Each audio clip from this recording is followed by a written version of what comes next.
അമൃത് Veni lice kit presents daily news സായാഹ്ന വാർത്തകൾ powered by Pulimoottil silks KSFE in association with Joyalukkas. ഇത്തവണ first അടിക്കില്ലേ നമ്മള്?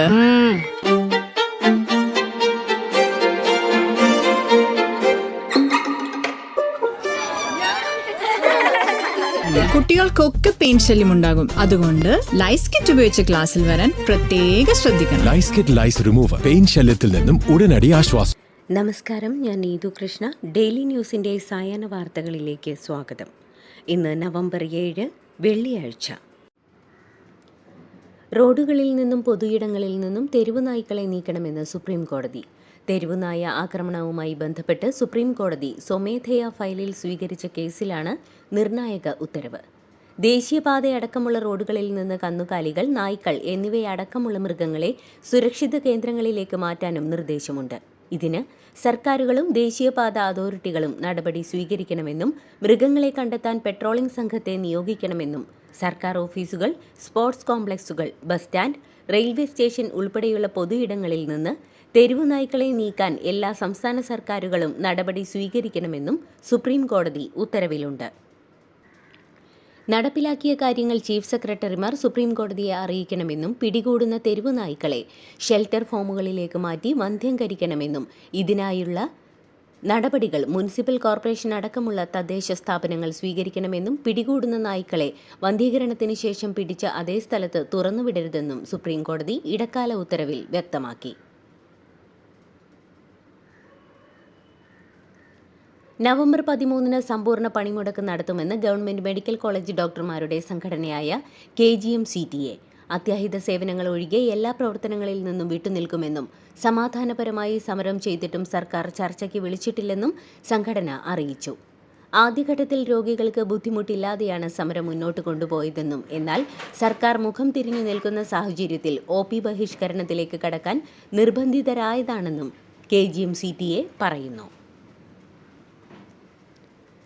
തിരുവനന്തപുരം മെഡിക്കൽ കോളേജിൽ ചികിത്സ ലഭിക്കാത്തതിനെ തുടർന്ന് രോഗി മരിച്ചെന്ന കുടുംബത്തിന്റെ പരാതിയിൽ പ്രതികരണവുമായി ഡോക്ടർമാർ.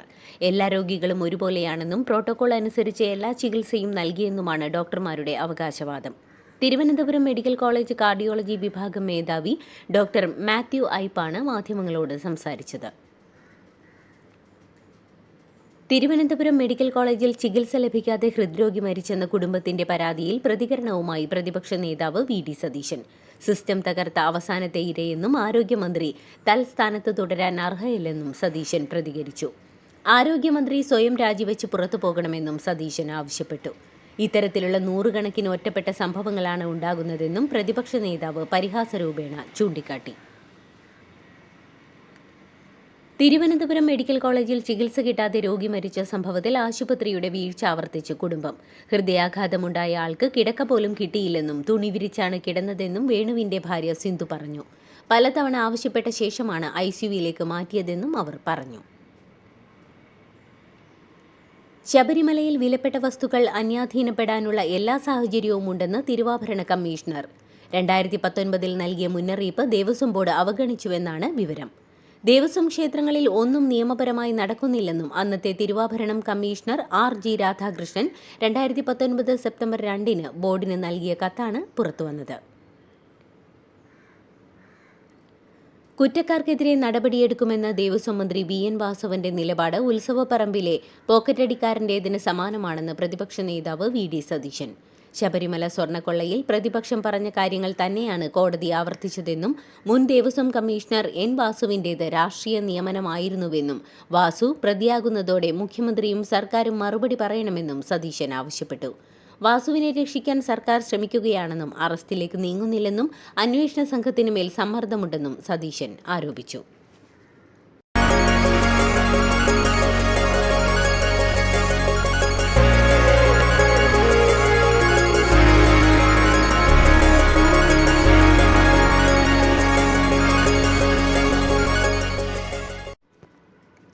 തദ്ദേശ തെരഞ്ഞെടുപ്പിന് മുന്നോടിയായി സംസ്ഥാനത്ത് എല്ലാ മുസ്ലിം വീടുകളിലും സന്ദർശനം നടത്താനൊരുങ്ങി BJP സംസ്ഥാന വൈസ് പ്രസിഡന്റ് ഡോക്ടർ അബ്ദുൽ സലാമിന്റെ നേതൃത്വത്തിൽ ഒരു മുസ്ലിം ഔട്ട്റീച്ച് ആരംഭിക്കുമെന്ന് BJP സംസ്ഥാന അധ്യക്ഷൻ രാജീവ് ചന്ദ്രശേഖർ പ്രഖ്യാപിച്ചു.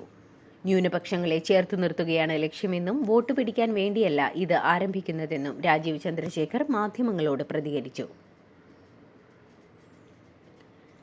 തദ്ദേശ തെരഞ്ഞെടുപ്പിൽ LDFിന് വേണ്ടി പ്രചാരണത്തിനിറങ്ങില്ലെന്ന് തൃശൂർ മേയർ MK വർഗീസ്. കേന്ദ്രമന്ത്രി സുരേഷ് ഗോപി ചെയ്ത നല്ല കാര്യങ്ങൾ താൻ പറയുമെന്നും ഇപ്പോൾ സ്വതന്ത്രനായാണ് നിൽക്കുന്നതെന്നും ആർക്കാണ് തന്നെ ആവശ്യം എന്നതിനനുസരിച്ച് 3 മാസത്തിന് ശേഷം തീരുമാനമെടുക്കുമെന്നും MK വർഗീസ് പറഞ്ഞു. തിരുവനന്തപുരം നെയ്യാറ്റിൻകരയിൽ വീട്ടമ്മയുടെ ആത്മഹത്യയിൽ ആരോപണ വിധേയനായ കോൺഗ്രസ് നേതാവ് ജോസ് ഫ്രാങ്ക്ലിന്റെ സസ്പെൻഷൻ ഒഴിവാക്കാനുള്ള നീക്കത്തിൽ പ്രതിഷേധിച്ച് മഹിളാ കോൺഗ്രസ് പ്രവർത്തകർ കൂട്ടത്തോടെ BJPയിൽ ചേർന്നു. ജോസ് ഫ്രാങ്ക്ലിനെ പാർട്ടിയിൽ നിന്ന് സസ്പെൻഡ് ചെയ്ത നടപടി പിൻവലിക്കണമെന്നും ജോസ് ഫ്രാങ്ക്ലിനെ തിരികെ എടുക്കണമെന്നും ആവശ്യപ്പെട്ട് കോൺഗ്രസ് നേതാക്കളായ VS ശിവകുമാറും നെയ്യാറ്റിൻകര സന്നലും ഇന്നലെ KPCC പ്രസിഡന്റുമായി കൂടിക്കാഴ്ച നടത്തിയിരുന്നു. ഇതിൽ പ്രതിഷേധിച്ചാണ് മഹിളാ കോൺഗ്രസ് പ്രവർത്തകരുടെ രാജി. തദ്ദേശ തെരഞ്ഞെടുപ്പിൽ സംസ്ഥാന തലത്തിൽ മുന്നണികളുമായി സഖ്യത്തിനില്ലെന്ന് welfare party general secretary KA Shafeeq. സംസ്ഥാന തലത്തിൽ സഖ്യമില്ലെങ്കിലും പ്രാദേശികമായി മുന്നണികളുമായി സഖ്യമുണ്ടാക്കുമെന്നും ഷഫീഖ് പറഞ്ഞു. UDFുമായും LDFുമായും സഖ്യമുണ്ടാക്കാൻ പ്രാദേശിക ഘടകങ്ങൾക്ക് അനുവാദം നൽകിയിട്ടുണ്ടെന്നും പാർട്ടി നിശ്ചയിച്ച സീറ്റുകളിൽ വെൽഫെയർ പാർട്ടി മത്സരിക്കുമെന്നും അദ്ദേഹം പറഞ്ഞു. പെരിങ്ങോട്ടുകുറിശ്ശിയിൽ CPMുമായി സഹകരിച്ച് പ്രവർത്തിക്കുമെന്ന് കോൺഗ്രസ് വിമത നേതാവ് AV ഗോപിനാഥ്. തദ്ദേശ തെരഞ്ഞെടുപ്പിൽ ഇടതുമുന്നണിയോട് ചേർന്ന് മത്സരിക്കാനാണ് തീരുമാനം. പഞ്ചായത്തിൽ കഴിഞ്ഞ 6 പതിറ്റാണ്ടായി തുടരുന്ന കോൺഗ്രസ് ഭരണം അവസാനിപ്പിക്കുമെന്നും കോൺഗ്രസ് അനുഭാവികളുടെ വോട്ട് ഇടതുപക്ഷത്തിന് ലഭിക്കുമെന്നും പറഞ്ഞ ഗോപിനാഥ് CPM ആത്മമിത്രമെന്നും CPMലേക്കുള്ള ക്ഷമം ഇപ്പോഴുമുണ്ടെന്നും താൻ ഇതുവരെ അത് തള്ളിക്കളഞ്ഞിട്ടില്ലെന്നും പറഞ്ഞു. ഗതാഗത മന്ത്രി KB ഗണേഷ് കുമാറിനു വേണ്ടി വോട്ട് അഭ്യർത്ഥിച്ച കോൺഗ്രസ് നേതാവായ വെട്ടിക്കവല ഗ്രാമപഞ്ചായത്ത് പ്രസിഡന്റ് അബ്ദുൾ അസീസിന് കാരണം കാണിക്കൽ നോട്ടീസ് നൽകി കൊല്ലം DCC.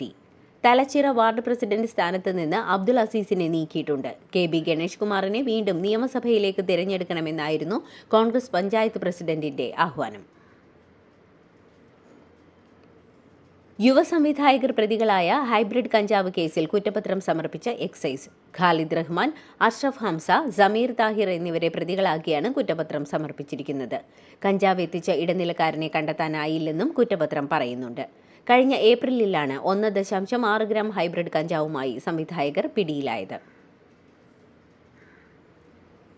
കേരളത്തിൽ അടുത്ത 5 ദിവസം മഴയ്ക്ക് സാധ്യതയുണ്ടെന്ന് കേന്ദ്ര കാലാവസ്ഥാ വകുപ്പ് അറിയിച്ചു. ഇന്നു മുതൽ 10-ാം തീയതി വരെ ഒറ്റപ്പെട്ട ഇടങ്ങളിൽ ഇടിമിന്നലോടുകൂടിയ മഴയ്ക്ക് സാധ്യതയുണ്ടെന്നാണ് അറിയിപ്പ്. നാളെ പത്തനംതിട്ട, ഇടുക്കി ജില്ലകളിലും 9-ന് തിരുവനന്തപുരം, കൊല്ലം, പത്തനംതിട്ട ജില്ലകളിലും 10-ന് തിരുവനന്തപുരം, കൊല്ലം, ആലപ്പുഴ ജില്ലകളിലുമാണ് യെല്ലോ അലർട്ട് പ്രഖ്യാപിച്ചിട്ടുള്ളത്. പാലക്കാട് കണ്ണാടി സ്കൂളിൽ 14-കാരൻ ആത്മഹത്യ ചെയ്ത സംഭവത്തിൽ സസ്പെൻഷനിലുള്ള പ്രധാന അധ്യാപികയെ തിരിച്ചെടുത്ത നടപടിയിൽ വിദ്യാഭ്യാസ മന്ത്രിക്ക് പരാതി നൽകി കുടുംബം. നിലവിലെ അന്വേഷണം പൂർത്തിയാക്കുന്നതുവരെയെങ്കിലും സസ്പെൻഷൻ തുടരണമെന്നാണ് ആവശ്യം. അധ്യാപികയ്ക്ക് അനുകൂലമായി മൊഴി നൽകാൻ കുട്ടികളെ പ്രേരിപ്പിച്ചതായി അറിയാൻ സാധിച്ചു എന്നും കുടുംബം പറയുന്നു. കോഴിക്കോട് കോടഞ്ചേരി മുണ്ടൂരിൽ ആഫ്രിക്കൻ പന്നിപ്പനി സ്ഥിരീകരിച്ചു. സ്വകാര്യ ഫാമിലെ പന്നികൾക്കാണ് രോഗം സ്ഥിരീകരിച്ചത്. ഫാമിലെ 20 പന്നികൾ കൂട്ടത്തോടെ ചത്തതിനെ തുടർന്ന് ആന്തരികാവയവങ്ങൾ ഭോപ്പാലിലെ ലാബിൽ പരിശോധിച്ചപ്പോഴാണ് രോഗബാധ തിരിച്ചറിഞ്ഞത്. ഫാമിന്റെ 1 കിലോമീറ്റർ ചുറ്റളവിൽ പന്നി മാംസം വിൽക്കുന്നതിന് ജില്ലാ ഭരണകൂടം നിരോധനം ഏർപ്പെടുത്തി. കൺഗ്രാചുലേഷൻസ്. മിടുക്കിയാട്ടോ. പൈലറ്റ് ആവണമെന്ന് പറയണേ. അവളുടെ ആഗ്രഹമല്ലേ, അവള് പറക്കട്ടെ. ചെലവ് എത്രയാന്ന്? KSFയുടെ പുതിയ ഹാർമണി ചുറ്റി ചേരണം. കണ്ണടച്ചു തുറക്കും മുമ്പ് അവളുടെ +2 കഴിയില്ലേ.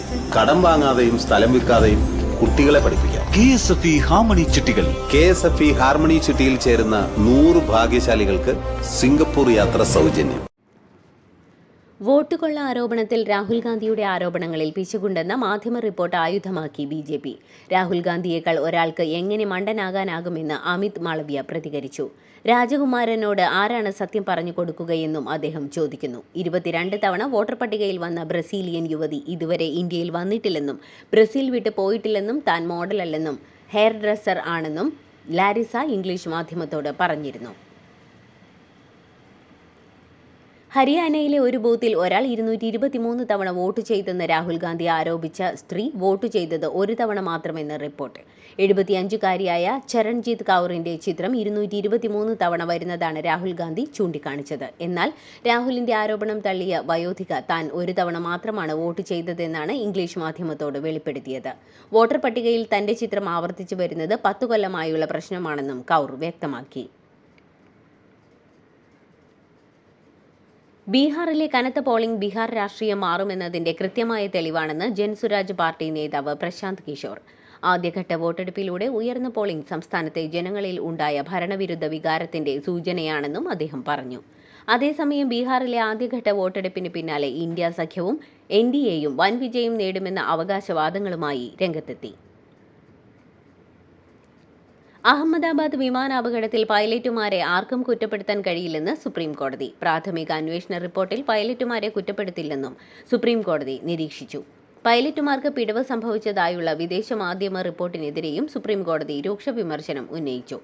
അഹമ്മദാബാദ് വിമാനാപകടമുണ്ടായത് പൈലറ്റുമാരുടെ പിഴവാണെന്ന് രാജ്യത്തെ ആരും വിശ്വസിക്കുന്നില്ല എന്നും ജസ്റ്റിസ് ബാഗ്ചി വ്യക്തമാക്കി.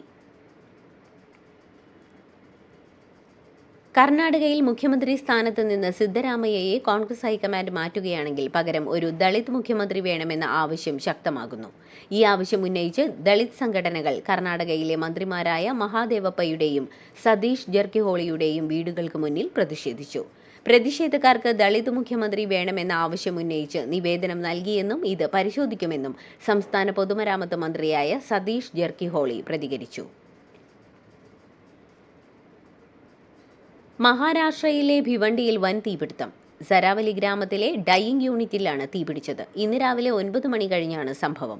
ആദ്യം വലിയ പൊട്ടിത്തെറി ശബ്ദമാണ് കേട്ടത്. പിന്നാലെ തീ പടർന്നു പിടിക്കുകയായിരുന്നു. രാവിലെ ആയതിനാൽ ജീവനക്കാർ ആരും സ്ഥലത്തുണ്ടായിരുന്നില്ല. അതുകൊണ്ട് വലിയ അപകടം ഒഴിവായി. ആളപായമില്ല എന്നാണ് പ്രാഥമിക നിഗമനം. എയർ ട്രാഫിക് കൺട്രോൾ സിസ്റ്റത്തിൽ സാങ്കേതിക തകരാർ നേരിട്ടതിനെ തുടർന്ന് ദില്ലി വിമാനത്താവളത്തിൽ 100-ലേറെ വിമാനങ്ങൾ വൈകി. ഇന്ന് രാവിലെ മുതലാണ് പ്രശ്നങ്ങൾ നേരിട്ടത്. സൗദിയിൽ പെട്രോൾ പമ്പുകളിൽ വണ്ടിയുടെ എൻജിൻ ഓഫാക്കാത്തവർക്കും ക്യൂ പാലിക്കാത്തവർക്കും ഇന്ധനം നൽകുന്നത് ഊർജ്ജ മന്ത്രാലയം വിലക്കി. സുരക്ഷ വർദ്ധിപ്പിക്കാനും ഉപഭോക്തൃ അനുഭവം മെച്ചപ്പെടുത്താനും സുഗമമായ സേവനം ഉറപ്പാക്കാനും നിയമലംഘനങ്ങൾ തടയാനും ഈ തീരുമാനത്തിലൂടെ ലക്ഷ്യമിടുന്നതായി മന്ത്രാലയം വ്യക്തമാക്കി. ഫിലിപ്പീൻസിൽ 114 പേരുടെ മരണത്തിനിടയാക്കുകയും കനത്ത നാശം വിതയ്ക്കുകയും ചെയ്തതിന് പിന്നാലെ വിയറ്റ്നാമിലും ആഞ്ഞടിച്ച് കൽമേഗി ചുഴലിക്കാറ്റ്. മണിക്കൂറിൽ 149 കിലോമീറ്റർ വേഗതയിലാണ് കാറ്റ് വീശുന്നത്. 6 വിമാനത്താവളങ്ങൾ അടച്ചു. 100 കണക്കിന് വിമാന സർവീസുകൾ റദ്ദാക്കി. സാഹചര്യം നേരിടാൻ സജ്ജമെന്ന് അധികൃതർ അറിയിച്ചു.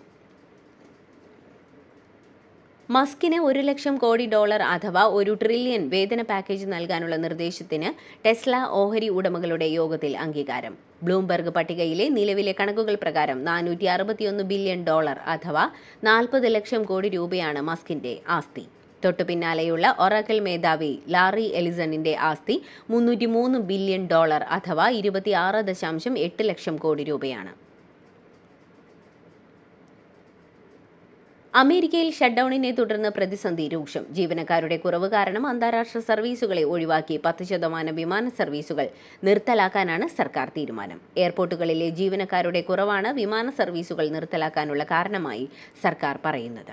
പുതിയ തീരുമാനം അമേരിക്കയിലെ 40 എയർപോർട്ടുകളെ പ്രതികൂലമായി ബാധിക്കും. ഇതോടുകൂടി ഡെയിലി ന്യൂസിന്റെ ഇന്നത്തെ സായാഹ്ന വാർത്തകൾ സമാപിക്കുന്നു. ഡെയിലി ന്യൂസിനു വേണ്ടി വാർത്തകൾ വായിച്ചത് നീതു കൃഷ്ണ. DailyNewsLive.in വാർത്തകൾ വിരൽത്തുമ്പിൽ.